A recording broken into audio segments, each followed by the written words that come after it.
hablar de la moda en Cuba. Los vestidos que usaba la gente aquí, sobre todo las mujeres, los vestidos que usaban por la calle, básicamente eran los mismos que se usaban en Europa, pero solo en las noches y dentro de tu casa. Esto llevó a que una ley regulara la vestimenta que debía ser entregada a cada esclavo. Ninguna negra libre, mulata libre, podía usar oro, perlas, seda, en fin, no podían usar nada de eso, a menos, según la leyenda, la guayabera fue creada por un campesino. La moda forma parte inmaterial de la cultura de cada nación, refleja la sociedad que la genera y representa un discurso personal dentro de las normas sociales. Conocer cómo vistieron nuestros antepasados es quizás la forma más cercana de sentirlos. Después de todo, la moda es cíclica. Hoy vamos a hablar de moda, pero no de Chanel, Dior, Dolce & Gabbana, ni esas marcas de lujo. No vamos a hablar de la moda en Cuba. Como es bien sabido, Cuba fue colonia de España y a inicios del siglo XIX estábamos en proceso de formar nuestra nacionalidad y la nación. Y lo que más quería la gente en ese tiempo era diferenciarse de los españoles y consolidarnos como criollos, como cubanos. En este siglo, la alta sociedad criolla se destacaba por sus ricas ropas, especialmente aquí en La Habana.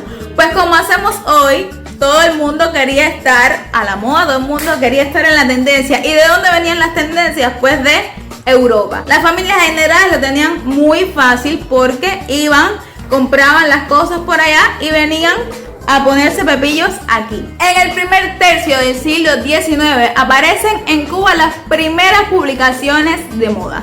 En 1811, a imitación de modelos extranjeros, se edita en La Habana un biseminario que se llamaba Correo de Damas, donde se hablaba, de moda y de las tendencias que estaban en Europa. La sección de moda era la primera en el orden de esta revista y la más popular, como las revistas de chismes de hoy en aquella época. En 1841-42 aparecen primero en La Habana y luego, en el resto del país, los primeros estudios fotográficos. En 1859 había más de 15 estudios fotográficos tan solo en una calle de La Habana. Así que imagínense en toda Cuba. Con la inmigración francesa hacia Cuba empiezan los comercios dedicados a la venta de telas, tiendas de prendas confeccionadas ya y modistas por encargo. También los criollos blancos y mulatos y negros libres pues se empezaron a dedicar a la sastrería y a la zapatería. Así que La Habana estaba llena de comercios tanto de joyas como de abanicos. Aunque los criollos de dinero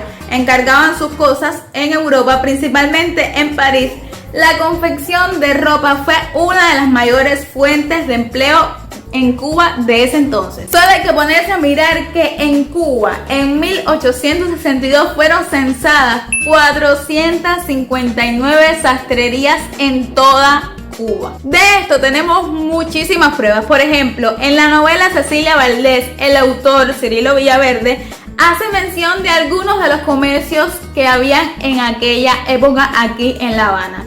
E incluso pone a uno de los sastres como personaje. De la moda, lo que te acomoda, obviamente. Así que los trajes que venían de Europa tenían que sufrir algunas adecuaciones, porque ni el clima era el mismo, ni la personalidad cubana tenía nada que ver con la europea. Algo también que diferenció a la moda de Europa con la de nosotros aquí en Cuba en aquel entonces era que las cubanas desarrollaron la tradición de la confección. Además hacían dibujos en la ropa con hilos finos y bordados súper delicados que llevaban una técnica muy especial. La clase media también no podía permitirse estar comprando tantos lujos y tanta ropa, así que elaboraban su propia ropa, lo cual daba un sello característico a las personas comunes y corrientes que caminaban por la calle. En las calles de La Habana los peinados se simplificaron muchísimo porque llevar peinados súper elaborados era incómodo y no ayudaba el calor que había aquí en Cuba. Además no se usaban sombreros, lo cual llamaba muchísimo la atención porque eso no era algo usual. En su lugar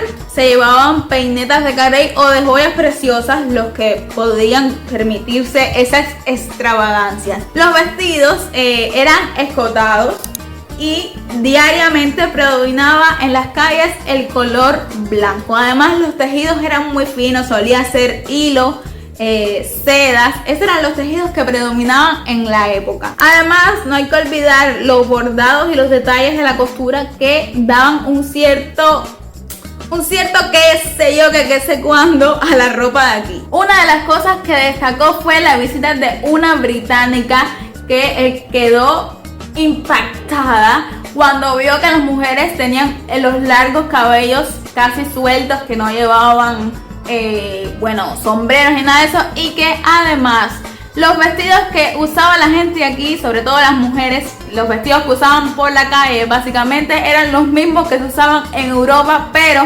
solo en las noches y dentro de tu casa. Los hombres seguían vistiendo igualito que en Europa. A ellos como que no les gustaba mucho la innovación, entonces seguían conservando casi la misma vestimenta de Europa, lo que sí, los tejidos eran un poquito diferentes porque si no se iban a hacer de calor los pobrecitos, aunque con toda la cantidad de ropa que llevaban arriba, yo me imagino que esa gente no estaba soportando. Pero si hablamos de la moda y de cómo se vestía la gente en aquel tiempo, pues no podemos dejar de mencionar el campo. Allí obviamente la vestimenta era muchísimo más sencilla. Llevaban blusas largas y sayas, y los hombres básicamente pantalón, camisola y sombreros que definían, porque si no el sol te coge y los esclavos, ¿cómo se vestían? ¿Cómo era la ropa de los esclavos? Pues les cuento que esto es una cosa que investigando obviamente descubrí, que los esclavos tenían unas leyes específicas de cómo debían vestirse.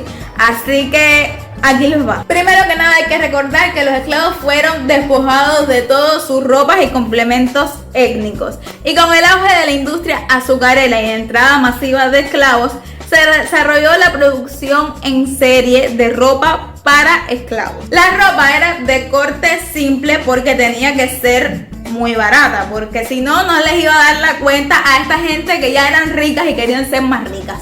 Esto llevó a que una ley regulara la vestimenta que debía ser entregada a cada esclavo. A esta ley se le llamó esquifación. Se les entregaba estos módulos 2 veces al año, una en mayo y otra en diciembre.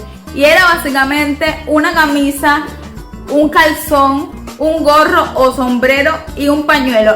Y si era tiempo de frío, pues una manta. Muchos mulatos y negros, al obtener la libertad y hacerse de su dinerito, pues querían imitar la vestimenta de la clase media y alta. Así que esto provocó quejas porque la gente no estaba soportando que gente mulata, gente morena, gente negra estuvieran triunfando en la vida y comprándose básicamente lo mismo que ellos estaban comprando. Así que se expidieron decretos y disposiciones reales en las que se decía lo que sí podían usar y lo que no podían usar los esclavos ya libres y los negros. Ay, esto me da una rabia. Ejemplo de esto: ninguna negra libre, mulata libre, podía usar oro, perlas, seda, en fin, no podían usar nada de eso, a menos que estuvieran casadas con un español. En ese caso, tampoco pudieron usar lo que les diera la gana, no, sino que tenían que usar perlas o zarcillos, pero no extravagantemente, sino pequeñas cositas. Se le permitía, creo que una gargantilla también, y la verdad era muy injusto, pero así funcionaba esa época. Las damas muletas también se distinguían por su ostentación, flores y ornamentos en sus cabellos y en el pecho. Obviamente esto les venía de su raíz africana, aunque uno no puede guiarse por fotos y retratos de esa época, porque los españoles y los racistas de aquel momento pues tenían tanto aquello con los negros que maxificaban las cosas que hacían y los hacían ver como vulgares. Siguiendo por la misma ruta de los esclavos estaban los caleceros, que era el cochero de las familias adineradas.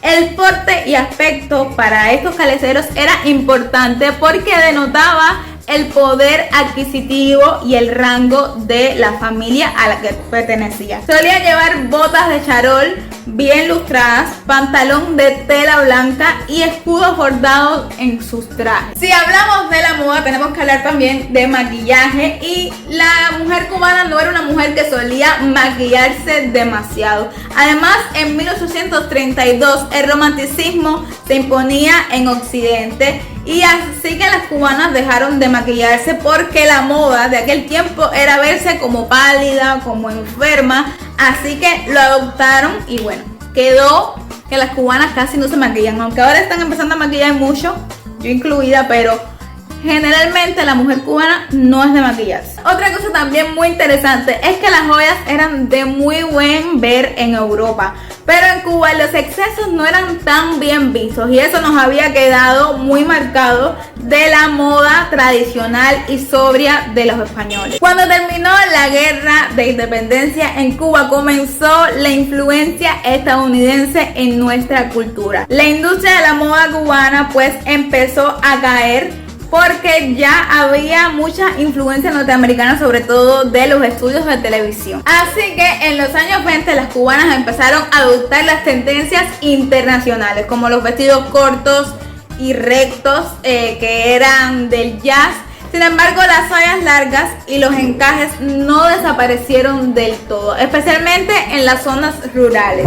Hablar de la moda cubana sin mencionar a la guayabera es imposible. Esta prenda hoy es un símbolo nacional y tiene sus orígenes en el siglo XVIII en Santi Espíritu. Según la leyenda, la guayabera fue creada por un campesino que quería una prenda cómoda para ir a trabajar al campo. Con el tiempo, esta prenda se popularizó entre los agricultores y luego en las clases urbanas. La guayabera se caracteriza por los pliegues verticales, sus bolsillos y su corte recto. Aunque originalmente era una prenda masculina, con el tiempo las mujeres también empezaron a usarla, adaptándola obviamente al estilo un poquito más femenino. En el siglo XX la guayabera se convirtió en un símbolo de identidad cubana. Fue adaptada por políticos, artistas y personalidades tanto dentro como fuera de la isla. Hoy es una prenda que representa la elegancia y la tradición cubana, aunque hay que hablar que está un poco demonizada porque, como suele ser vista en personas políticas, pues la juventud le ha hecho un poco de rechazo a esta prenda. Pero aquí estoy yo para reivindicar esta prenda que es nacional. Tampoco se puede ignorar y dejar de hablar de la bata cubana, otra prenda icónica de la moda, popularizada por muchísimas vedettes y cantantes. Surgió de la mezcla de elementos foráneos, por un lado de las bailarinas españolas y por otro del robé de chambré francés. La bata cubana se caracteriza por su ajuste al cuerpo y marcando un talle a la cadera, resaltando las curvas de las mujeres. Fue popularizada, ya les digo, por muchísimas artistas: Rosita Fornés, Celia Cruz, Rita Montaner, entre otras. Hasta aquí el video de hoy, espero que les haya gustado, que hayan conocido un poquito más de la moda, pero en Cuba, sobre todo de cómo surgió la identidad cubana en la moda, las tendencias que marcaron nuestra identidad. Así que nos vemos en un próximo video. Si te gustó, obviamente deja tu like, tu comentario, y nos vemos en un próximo video. Chau, chau.